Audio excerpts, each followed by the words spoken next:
เหยื่อกระแตพระลักษณะแลเห็นพระมหาโมกขันลานะแย้มฟันขาวจึงได้กล่าวถ้อยถามท่านว่าที่มีอาการแย้มมานั้นเพราะเหตุไรพระเถระกล่าวว่าปัญหานี้มันยังไม่ถึงเวลาตอบได้เมื่อเฝ้าพระศาสดาจึงถามปัญหานี้หลังจากที่กลับคืนมาพากันฉันภัตตาหารแล้วเข้าเฝ้าพุทธองค์ครั้นแล้วพระสักลักขะณถามว่าเมื่อท่านลงจากคิดชักกูตรงที่แห่งหนึ่งได้แสดงอาการแย้มออกมาอะไรนะเป็นเหตุแห่งการแย้มที่แสดงผมเห็นเปรตมีแต่โครงกระดูกลอยขึ้นอยู่สู่ท่ามกลางอากาศโล่งฝูงแร้งแย่งเนื้อโครงสะบัดไปมาจนมันร้องครวญครางผมว่ารู้สึกน่าอัศจรรย์ไม่เคยปรากฏการณ์เห็นป่านนี้มาก่อนเลยขอถวายความนอบน้อมแด่พระรัตนตรัยมีพระพุทธเจ้าเป็นต้นขอแสดงความเคารพพระมหาเถระพระเถรานุเถระเจ้าคณะพระสังฆาธิการทั่วโลกมีพระเดชพระคุณพระธรรมเสนาบดีเจ้าคณะภาค7วัดพระธาตุดอยสุเทพเป็นต้นและขออำนวยพรแด่ท่านผู้ฟังท่านผู้ชม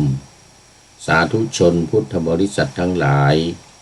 มีคุณโยมสายสมรเป็นต้น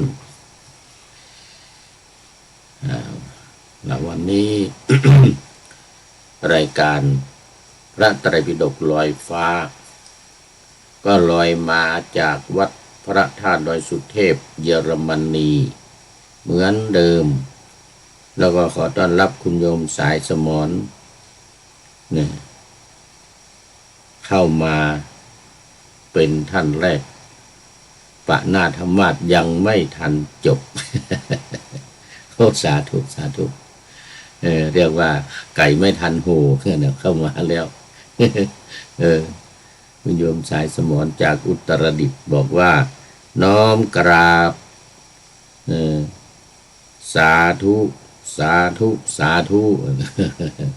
โอ้ดีจังเลยนี่ตื่นแต่เช้าเลยนี่กำลังตี 5อยู่ขณะนี้ที่เมืองไทยแต่ว่าที่เยอรมันนี้เที่ยง11 นาที5 ชั่วโมงห่างกันวันนี้รายการพระไตรปิฎกลอยฟ้าก็จะออกอากาศ5 สถานีเหมือนเดิมในเวลา 8:30 นาทีของเช้าวันนี้4 สถานีคือสถานีวิทยุสสว.วัดฝายหินตำบลสุเทพอำเภอเมืองเชียงใหม่มีท่านพระครูสมุวิสุวัฒน์วรกิจโจเป็นผู้อำนวยการและ2 สถานีวิทยุคลื่นสีขาวเพื่อชาวประชาวัดปากทางเจริญอำเภอดอยหล่อจังหวัดเชียงใหม่ มีท่านพระครูอภิวัฒนวิกรมเป็นผู้อำนวยการวรองเจ้าคณะอำเภอดอยหล่อตอนนี้ขอต้อนรับFC ตัวจริง FC ตัวจริงจะมีอะไรมาประชาสัมพันธ์เนาะวันนี้ท่านสุริยันคำปาวัดพระธาตุดอยสุเทพบอกว่ากราบนมัสการครับพระอาจารย์นะสวัสดีครับ ตอนนี้ยังไม่ทำวัดเนี่ยถึงยังไม่ถึงเวลาทำวัดต้องตี 5:30เวลาทำวัดที่วัดพระธาตุดอยสุเทพนะ3 สถานีวิทยุชุมชนคณะสงฆ์อำเภอฝางจังหวัดเชียงใหม่วัดพระพุทธบาทอุดมหรือน้ำบ่อสาวาเรามีท่านพระครูสุจิตรานุรักษ์หลวงพ่อเจ้าคณะอำเภอฝางวัดพระพุทธบาทอุดมเป็นผู้อำนวยการ4 สถานีวิทยุมจร.วิทยาลัยสงฆ์นครลำปางมีอาจารย์จีรศักดิ์ปันลำเป็นผู้อำนวยการ4 สถานีนี้ออกอากาศเวลาเดียวกัน8 นาฬิกาถึง 9 นาฬิกา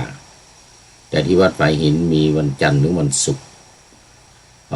อีก3 สถานี3 วัดมีทุกวันอันนั้นรายการพระไตรปิฎกลอยฟ้านี่ก็ต้องจัดทำทุกวันล่วงหน้ามาอย่างวันนี้ก็เหมือนกันท่านอาจารย์สุริยันคำปาบอกว่ากำหนดการปิดศพพระอาจารย์มหาวิษณุจารุธรรมโมอดีตเจ้าอาวาสวัดเจ็ดลินในวันอาทิตย์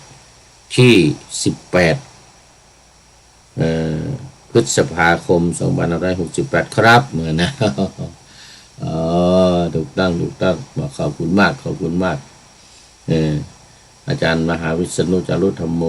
อดีตเจ้าอาวาสวัดเจ็ดลินก็ทำบุญทุกวันนะตอนนี้สวดอภิธรรมแล้วก็เทศ1 กันสวดอภิธรรม4 รูปทุกวันจนถึงวันที่17วันที่18จะเป็นวันปิดศพตอนกลางวันนิมนต์พระ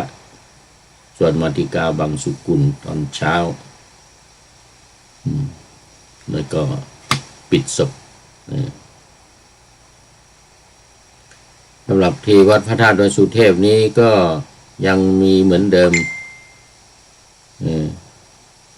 เทศ1 กันตอน1 ทุ่มแล้วก็สวดสหัสนัยสวดพระอภิธรรมแบบสหัสนัยพระสงฆ์8 รูปทุกวัน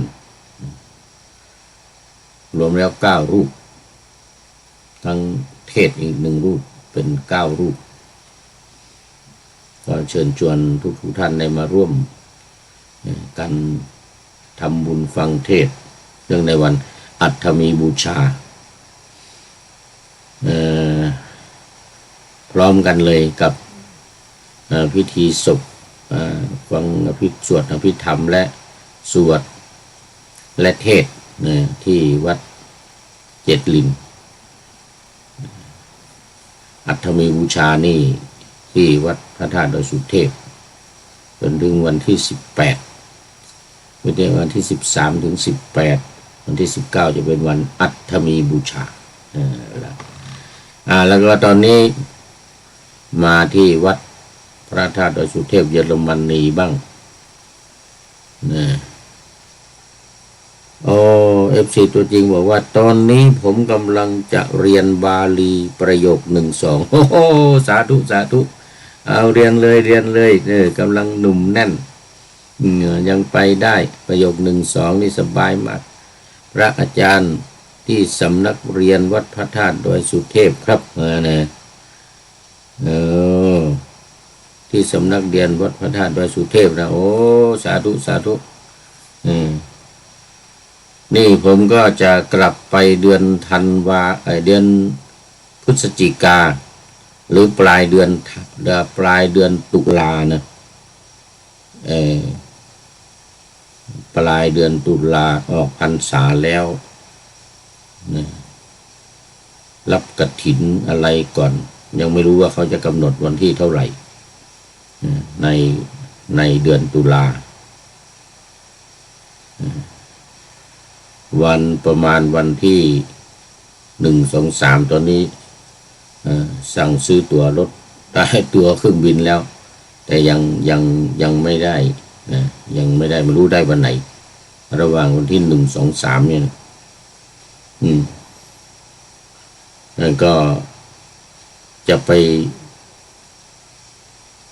อบรมบาลีอยู่นะที่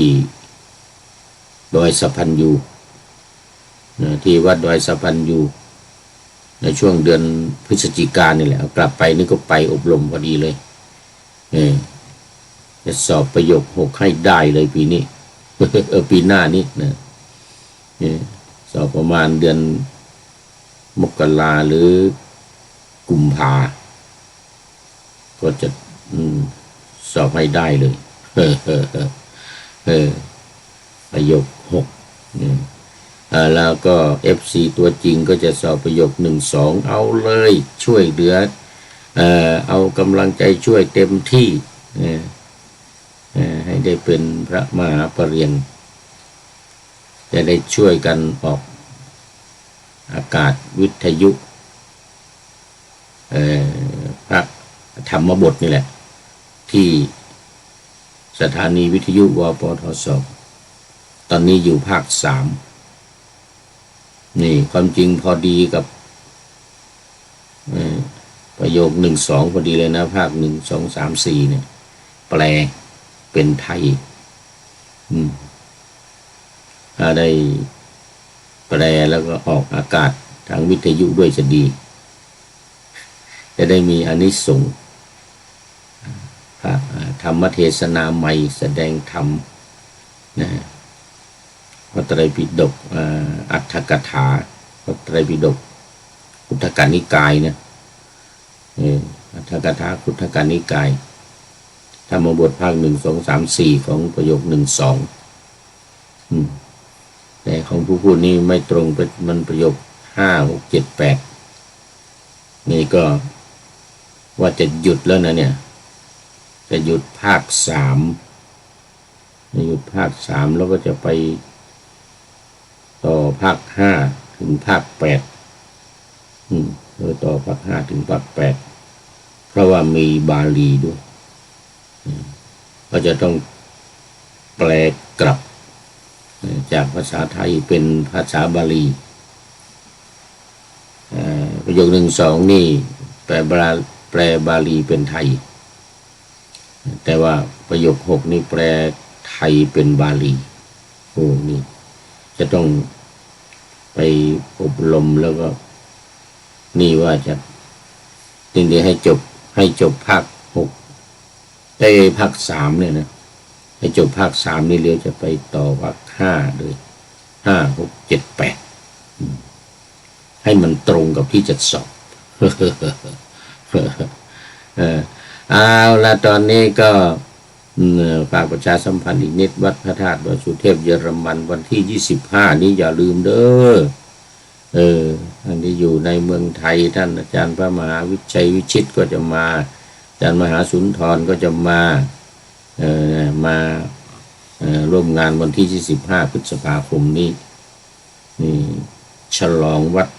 พระธาตุดอยสุเทพเยอรมันปีที่11ครบรอบ11 ปี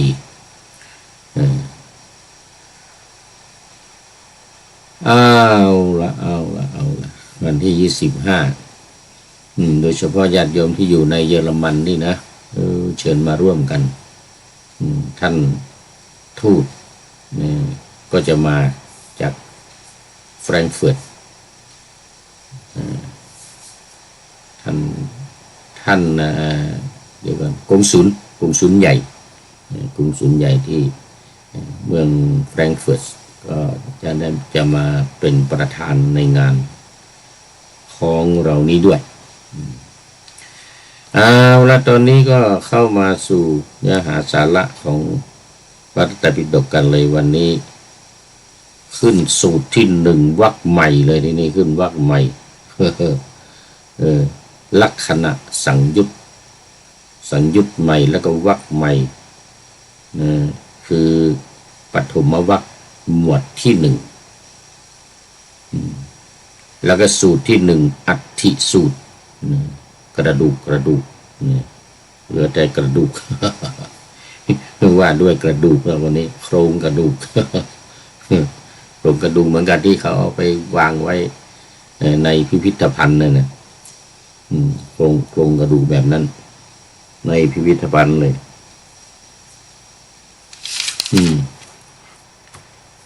อยู่ในนิทานสังยุตนิทานนวรรคใหญ่สังยุตตนิกายพระสุตตันตปิฎกเล่มที่16พระไตรปิฎกเล่มที่16ก็จะใกล้จะจบละเหลือรู้สึกว่าจะเป็นวรรคสุดท้ายแล้วรู้สึกว่าจะเป็นวรรคสุดท้ายตอนนี้หน้า202แล้วนี่หน้า202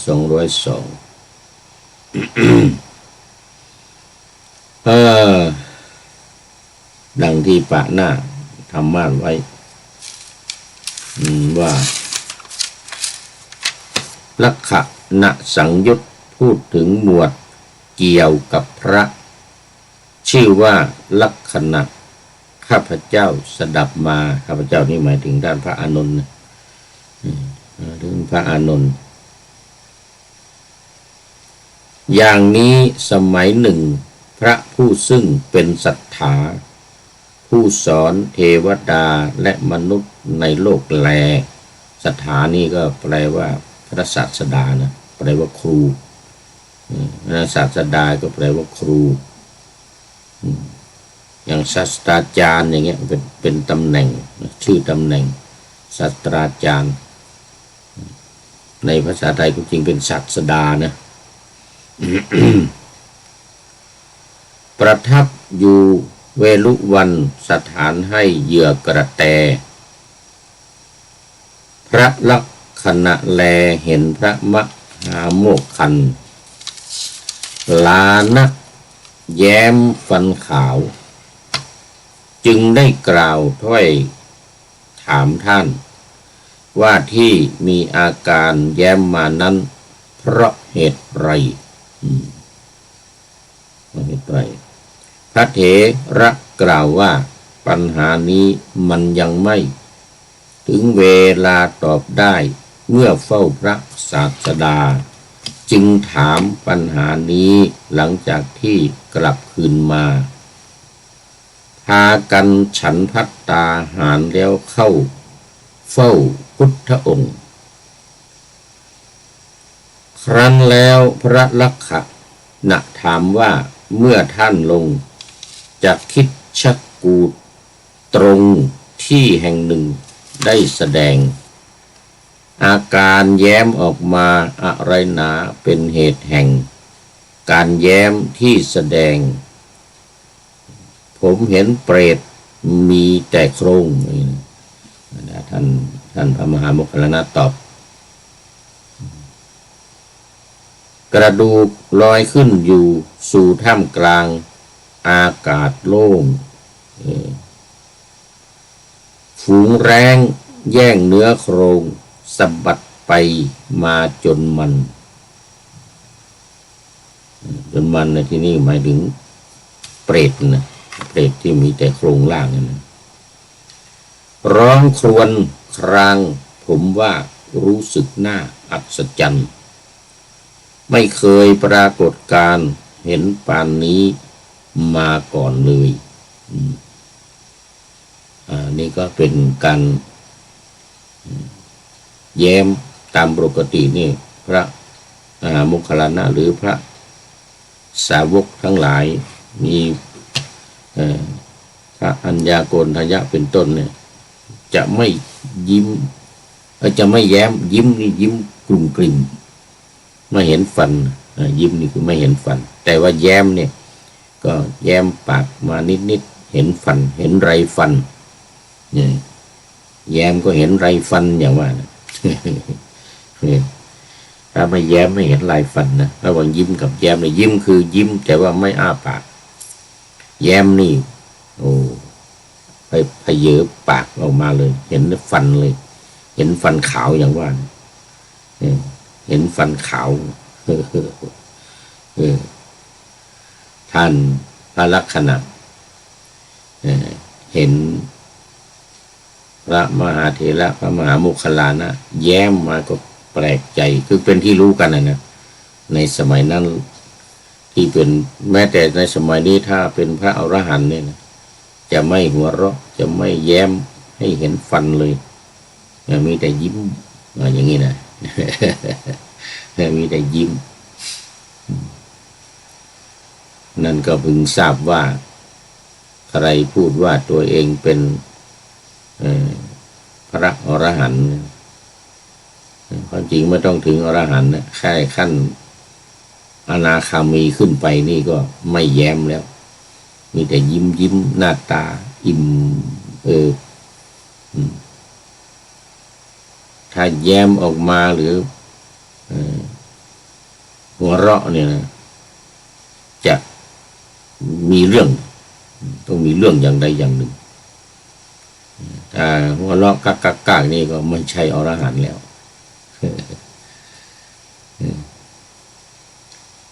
หรือพูดแบบใช้อารมณ์เนี่ยนะมันว่าจะเป็นอารมณ์โกรธอารมณ์ขันอารมณ์อะไรก็ตามนั่นแสดงว่าไม่ใช่แล้วผิดแล้วผิดหลักการอนาคามีขึ้นไปจนถึงอรหันต์เนี่ยไม่มีแล้วถ้าจะแย้มออกมานี่ก็ต้องมีเรื่องถ้าไม่มีเรื่องอะไรไม่สำคัญนี่ก็จะไม่แย้มฟันออกมาเด็ดขาดเลยอรหันตสาวกทั้งหลายทุกพระองค์หรือพระสาวกตั้งแต่อนาคามีขึ้นไป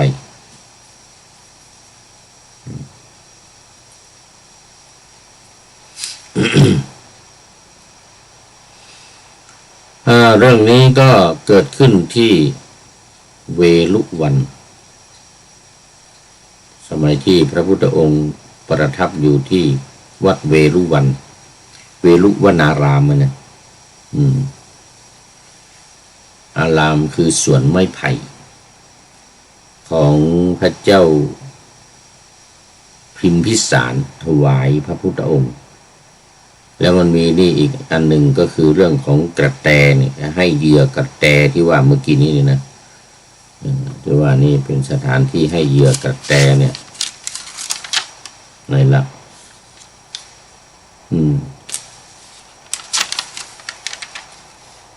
นี่นะประทับอยู่เวรุวันสถานให้เหยื่อกระแตคำว่ากระแตนี่เอาเหยื่อไปให้กระแตกินเนี่ยกระแตกระต่ายกระแตนี่นะจะอยู่ในป่าอันนี้ก็อยู่ในสวนไม้ไผ่ของพระเจ้าพิมพิสารก็ใครเนี่ยรู้บุญคุณของกระแตนะของสัตว์เนี่ยก็มีพระเจ้าพิมพิสารเป็นต้นที่รู้บุญคุณของกระแตนี่นะสมัยนั้นยังไม่เป็นวัดเวรุวันเนี่ยยังไม่เป็นวัดเป็นสวนอุทยานของในหลวงตอนนี้ในหลวงวันหนึ่งก็ไปบรรทมไปในสวนแล้วก็ทรงบรรทมแล้วงูมาแผ่พังพานจะฉกใบหูอยู่แล้วจะฉกศีรษะนี่นะกระแตนี่ก็เข้ามาสะกิดพระราชาเข้ามาคือถูกที่หูนี่ แต่พระราชาตื่นขึ้นมาก็เห็นงูเขาเห็นว่าราชาตื่นมันก็หนีไปไม่ฉกพระราชาก็เพราะว่ากระแตนี่ไปสะกิดให้พระราชาตื่น ก็จึงเอาอาหารการกินอะไรมาให้กระแตที่อุทยานเวรุวันเนี่ยสวนไม้ไผ่เนี่ยแล้วก็ประกาศห้ามให้เป็นที่ห่วงห้ามไม่ให้ฆ่าสัตว์ไม่ให้มาล่านกหนูหูปีกอะไรในนี้เนี่ยรวมทั้งกระแตด้วยนอกจากให้อาหารแล้วเนี่ยก็ยังประกาศให้เป็นที่ให้อภัยแก่เนื้อทั้งหลายด้วยที่เวรุวันนี่นะ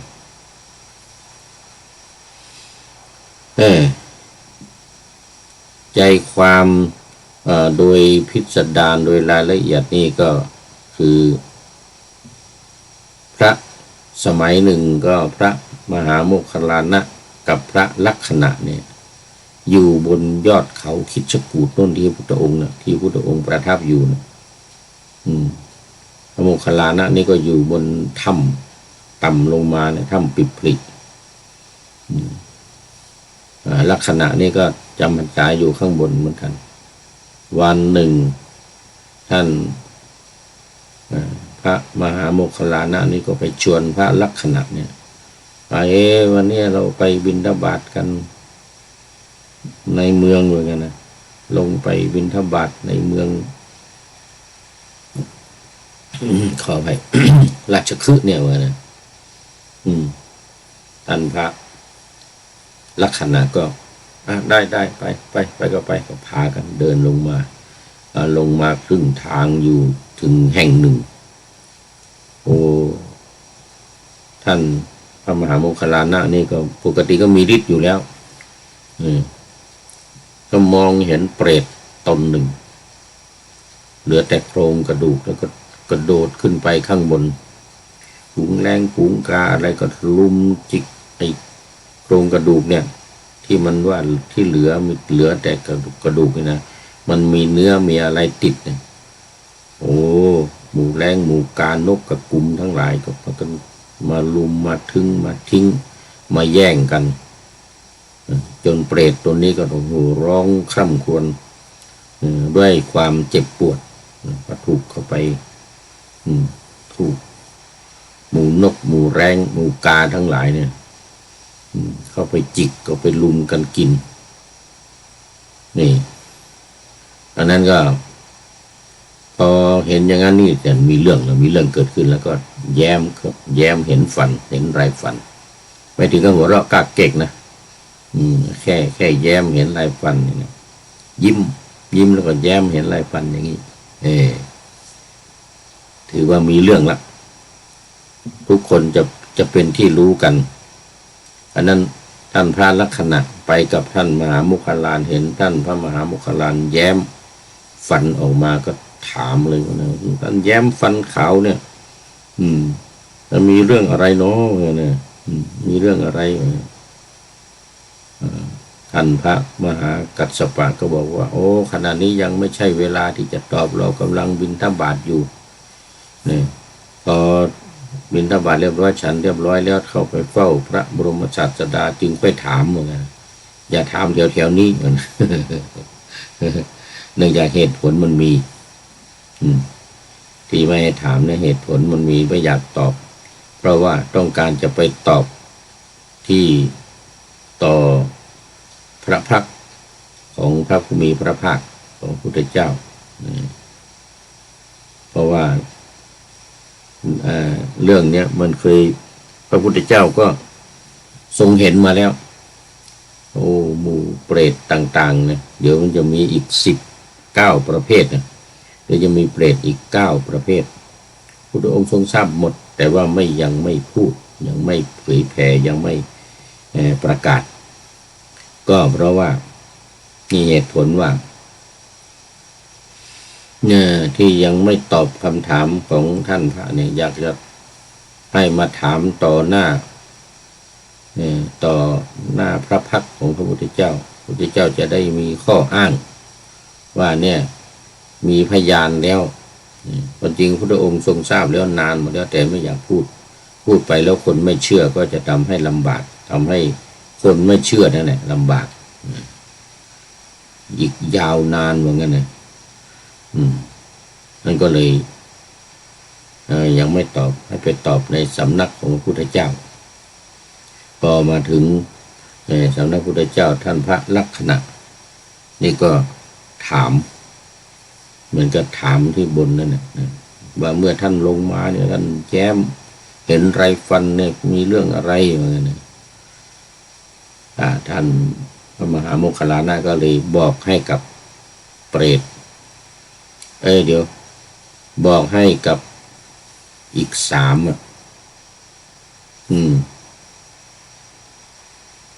มื่อกี้นี่มีอันนี้เป็นต้นพระเดี๋ยวการที่จะพระพุทธเจ้าหรือพระเถระอรหันตสาวกทั้งหลายจะแย้มให้เห็นลายฟันนี่นะพอมีเรื่องเกิดขึ้นแต่ว่าให้ไปถามต่อพระพักตร์ตรงหน้าพระพักตร์ของพระพุทธเจ้าก็เพราะว่าพระพุทธเจ้าจะได้อ้างว่าโอ้ตอนเนี้ยลูกศิษย์มีความสามารถแล้วในการตอบคำถามเหมือนนะลูกศิษย์มีความสามารถตอบคำถามฉะนั้นเราความจริงทราบมาก่อนนานแล้วว่าเปรตพวกเนี้ยมีแต่โครงกระดูกบางทีมันก็มีแต่ก้อนเนื้ออย่างเงี้ยนะเดี๋ยวจะมีอีก9 สูตรวันนี้จะต้องให้จบเลยอะไรเขาเรียกว่าอะไรปฐมวรรคหมวดที่1นี่ต้องให้จบเลยเพราะเนื้อหามันจะเหมือนกันแต่ต่างแต่ชื่อต่างแต่เปรตที่แตกต่างกันไปแค่นั้นเองนะพอท่านพระลักษณะถามท่านพระมหาโมคคัลลานะก็บอกว่าท่านผู้มีอายุผมได้เห็นเปรตตนหนึ่งมีแต่โครงกระดูกเหมือนกันนะมีแต่โครงกระดูกแล้วก็มีเนื้อมีหนังอะไรติดอยู่บ้างเล็กๆน้อยๆเหมือนกันแล้วก็กาอีแรงกาทั้งหลายนกกระกุมทั้งหลายก็พากันแย่งจิกกินอยู่บนอากาศเนี่ยนะแทะกระดูกกินเนื้อที่มันติดซี่โครงก็ทำให้เปรตตัวนี้ก็ลำบากร้องคร่ำครวญร้องคร่ำครวญเลยก็แสดงให้กับ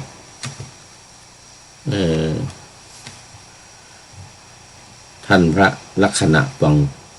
แล้วก็ภิกษุทั้งหลายที่อยู่ล้อมรอบพระพุทธองค์ก็ได้ยินหมดรวมถึงอุบาสกอุบาสิกาที่มาทำบุญชนทานถวายภัตตาหารในพระสงฆ์ก็ได้ยินกันหมดเลยตอนนี้ขอต้อนรับคุณโยมฝนศรีลาจากแม่แจ่มมาแล้วจังหวัดเชียงใหม่กราบสาธุเจ้าดีใจแม้จะมาทีหลังตอนนี้ก็มันยังไม่สายได้ยินอยู่ ยังไม่สายตอนนี้เพิ่งผ่านไป34 นาทียังเหลืออีก20 กว่านาที26 นาที25เนี่ยประมาณ24-25 นาทีเนี่ยมาถึงตอนที่พระมหากัสสปะตอบปัญหาของท่านพระลักษณะท่านพระลักษณะถามว่าท่านแย้มทำไมเนี่ยมีเหตุอะไรมีเป็นปัจจัยมีเหตุอะไรมีอะไรเป็นปัจจัยท่านพระมหากัสสปะก็บอกว่าผมได้เห็นเปรตตนหนึ่งเหมือนกันนะเหลือแต่โครงกระดูกเหาะขึ้นไปบนอากาศขณะที่เดินลงมาด้วยกันนั่นแหละแต่ท่านไม่เห็นแต่ผมนี่มีตาทิพย์เหมือนกันนะ ผมมาโมคคัลลานะบอกว่าผมนี่มีฤทธิ์สามารถมองเห็นได้ทุกอย่างแต่ก็มีเปรตตนเนี้ยซึ่งพระพุทธเจ้าก็ ได้เห็นมาแล้วแต่ไม่กล้าบอกใครมันเป็นสิ่งที่อัศจรรย์เหลือเชื่อ พอท่านพระมหาโมคคัลลานะมากล่าวต่อหน้าพระองค์อย่างนี้พระพุทธองค์ก็จึงได้ตรัสขึ้นว่า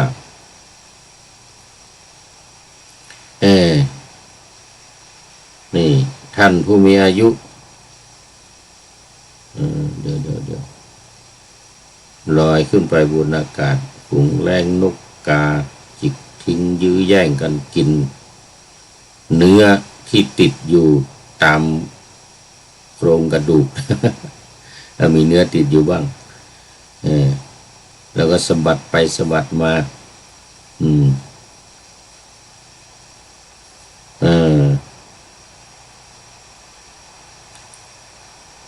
นาง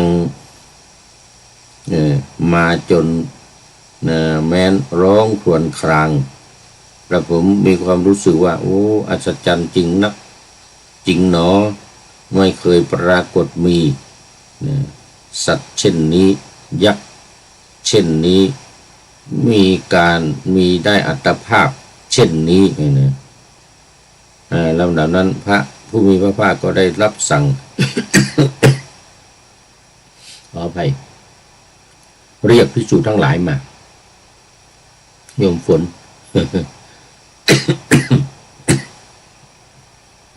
เรียกภิกษุทั้งหลายมาก็ตรัสว่าภิกษุทั้งหลายอยู่นะสาวกทั้งหลายที่มีจักษุมีญาณก็ยังมีอยู่นะมีจักษุก็คือมีตาในนะไม่เป็นตาปัญญาไม่ใช่ตาเนื้อข้างนอกมีญาณก็คือมีความรู้ที่ลึกซึ้งเพราะสาวกที่รู้เห็นนี้เป็นพยานได้เมื่อก่อนเราก็ได้เห็นอัตถิสังขลิกะเปรตนั้นแต่ไม่พยากรณ์ ขออภัยแต่ไม่พยากรณ์คือไม่เปิดเผยไม่บอกใคร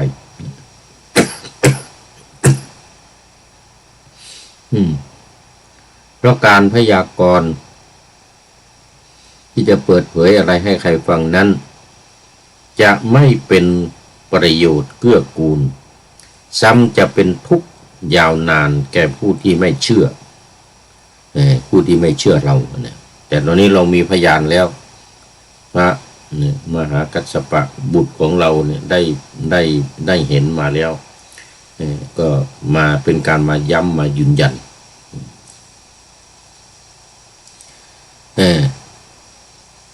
ภิกษุทั้งหลาย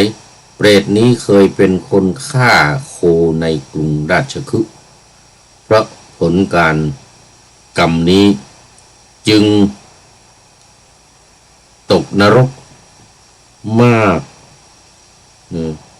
ตกนรกหมกไหม้มากอยู่หลายปีหลายร้อยปีหลายพันปีหลายแสนปีแล้วได้มีอัตภาพเช่นนี้แสนปีแล้วเพราะเศษกรรมนี้ที่ยังเหลืออยู่จึงถูกนกถูกแร้งถูกกาทั้งหลายกัดกินโอ้คุณโยมประเสริฐสาธุสาธุขอต้อนรับคุณโยมประเสริฐเสริมสุขอรุณสวัสดิ์ครับนะ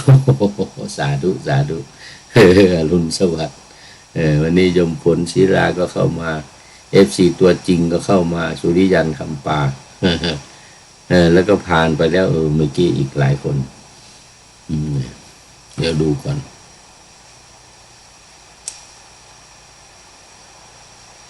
คุณโยมสายสมร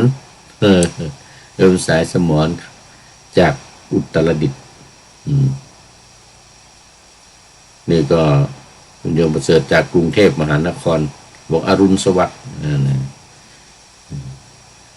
สวัสดีตอนเช้าสวัสดีตอนเช้าตอนรุ่งอรุณพระ สุริโยกำลังโผล่ขึ้นสุริโยเริ่มจับขอบฟ้าเนี่ยอย่างว่าพอนางจะกราบลา นางมัตสีก็มาสลบไปเลยเหมือนกันนะ ตอนกลางคืนทั้งคืนนางมัตสีไม่ได้หลับเที่ยวหาลูก2 คนที่หายไปกลับมาแล้วไม่เห็นลูกก็ทุกข์ระทมร้องไห้คร่ำครวญหวนหากลับมาหาพระเวสสันดรพระเวสสันดรก็ด่าอีกไม่ให้ไม่บอกว่าลูกไปไหนไม่พูด นี่แหละอรุณสวัสดิ์นี่แหละ ก็เอาอรุณสวัสดิ์มานี่ก็ล้มสลบลงไปเลยนางมัตสีแต่นี่พวกเราไม่สลบเนี่ยกำลังตื่นฟื้นขึ้นมา ฟื้นกันขึ้นมาแล้วแต่อาจารย์ผู้พูดนี่ยังไม่ได้นอนเด้อเนี่ยเสร็จรายการนี้ก่อนนี่กำลังเที่ยงคืน48 นาทีเหลือเวลาอีกนิดหน่อยนะคุณโยมประเสริฐเสริมสุขเข้ามาแล้ว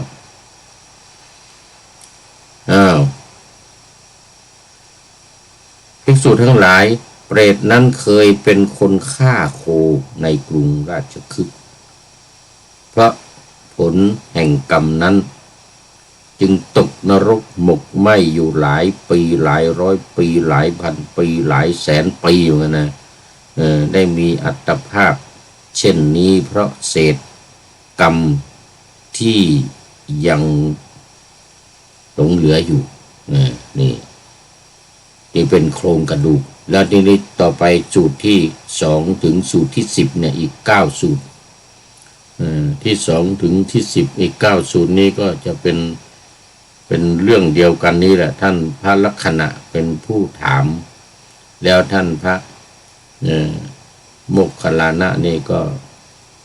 คือไปชวนออกบิณฑบาตกันอีกหลายครั้งอีกออกไปครั้งหนึ่งก็เห็นไอ้เปรตที่เหลือแต่โครงกระดูกแล้วไปครั้งที่2นี่เขาเรียกว่าเปสิสู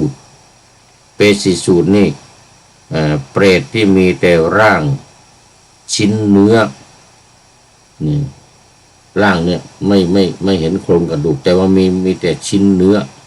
มีแต่เนื้อก็ลอยขึ้นบนอากาศเหมือนเดียวกันฝูงแรงนกกาทั้งหลายหมู่เหยี่ยวทั้งหลายก็พากันโฉบอยู่ฝักไขว่จิกทิ้งแย่งเปรตนี้สะบัดไปมาจนมันร้องครวญครางจนมันร้องครวญครางเหมือนกั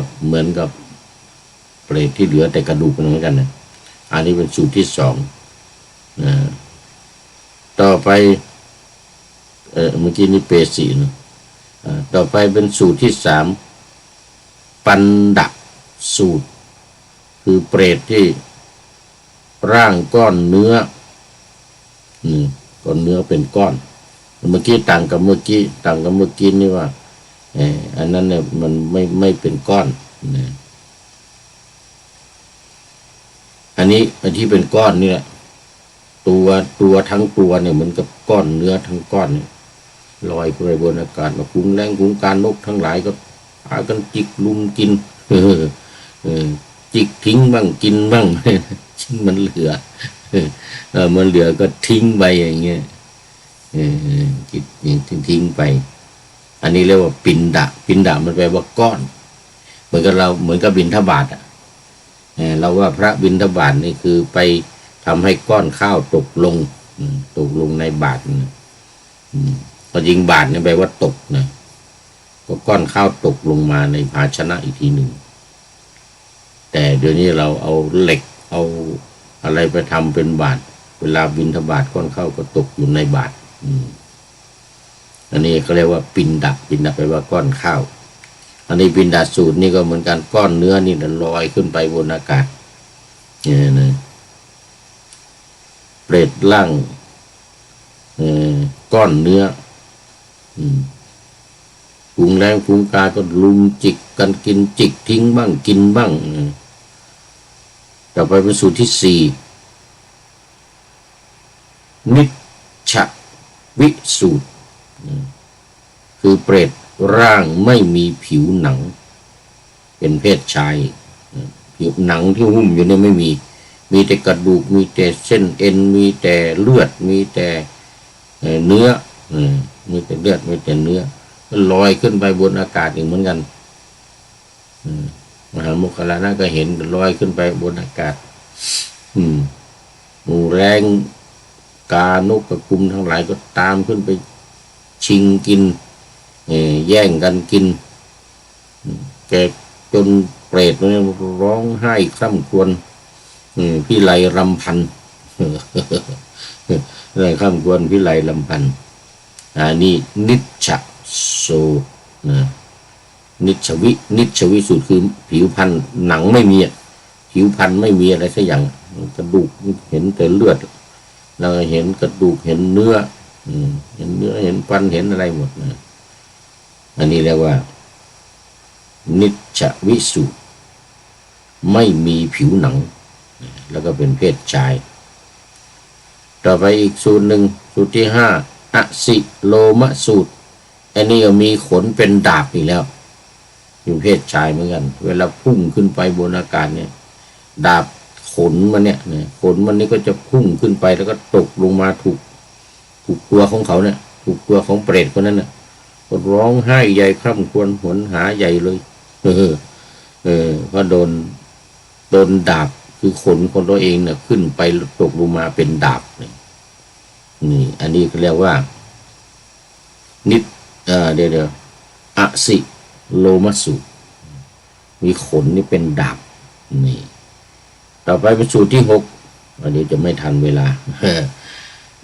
สัตติสูตรสูตรที่เปรตร่างมีขนเป็นหอกเพศชายเมื่อกี้นี่ขนเนี่ยขนแต่ละเส้นเนี่ยเป็นดาบตอนนี้เป็นหอ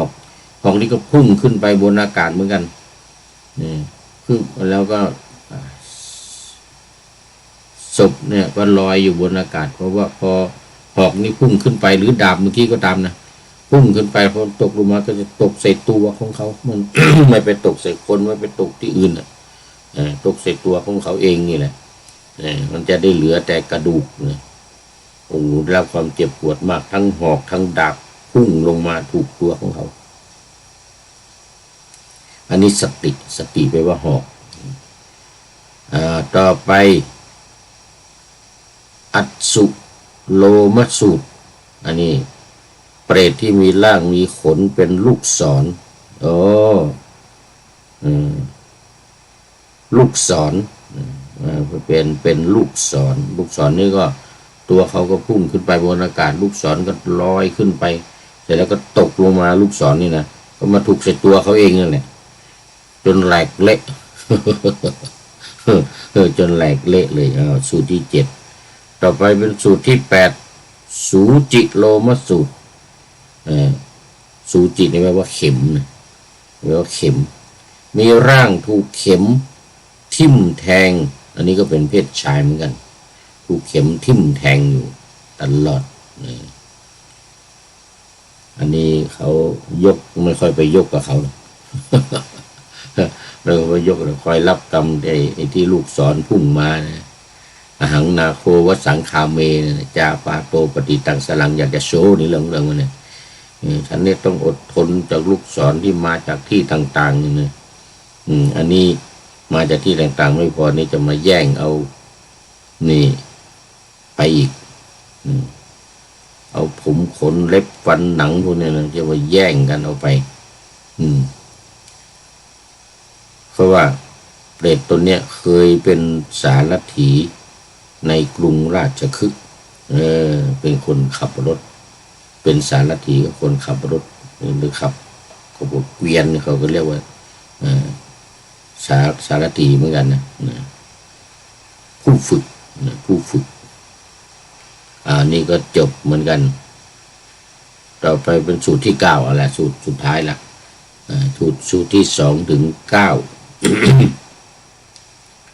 ว่าด้วยเปรตมีร่างถูกเข็มทิ่มแทงเพศชายนี่ทุติยสูจิอันนี้เข็มเหมือนกันเข็มทิ่มแทงร่างกายเนี่ยตัวที่ลอยขึ้นไปเนี่ยแล้วมีเข็มพุ่งขึ้นไปข้างบนตกลงมา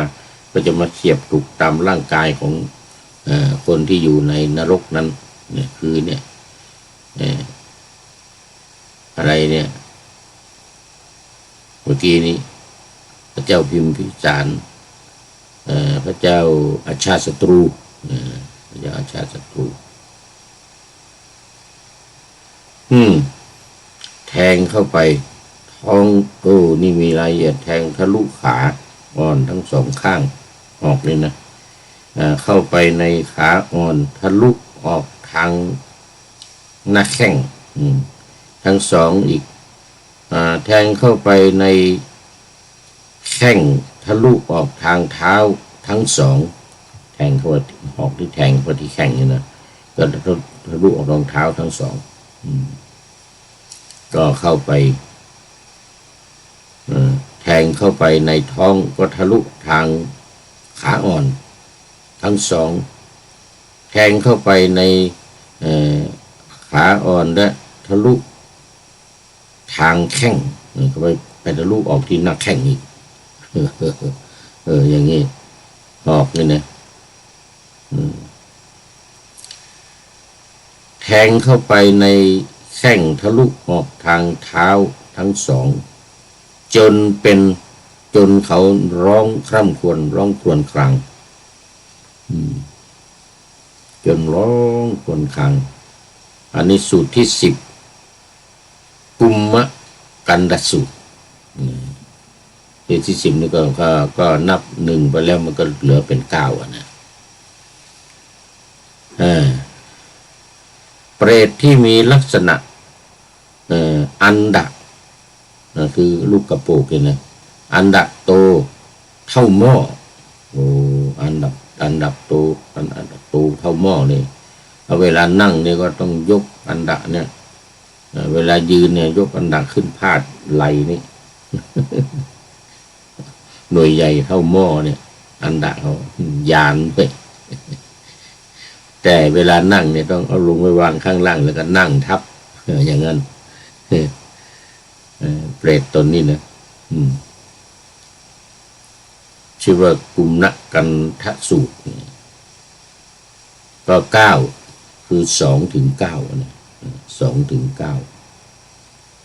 เพราะฉะนั้นในวรรคเนี่ยสูตรที่1คืออัฐิสูตรเหลือแต่โครงกระดูกข้อที่2เปสิสูตรถ้าศพที่เป็นชิ้นเนื้อเป็นชิ้นเนื้อเสร็จแล้วก็ปินดาสูตรอันนี้คือเป็นก้อนเดียวคือเนื้อของเขาจะเป็นก้อนข้อที่4นิชชวิสูตรคือไม่มีหนังดูมีแต่กระดูกมีแต่เลือดมีแต่เนื้ออะไรนี่นะแต่หนังหุ้มไม่มีอันนี้หนังหุ้มไม่มีเรามาดูวิบากเขา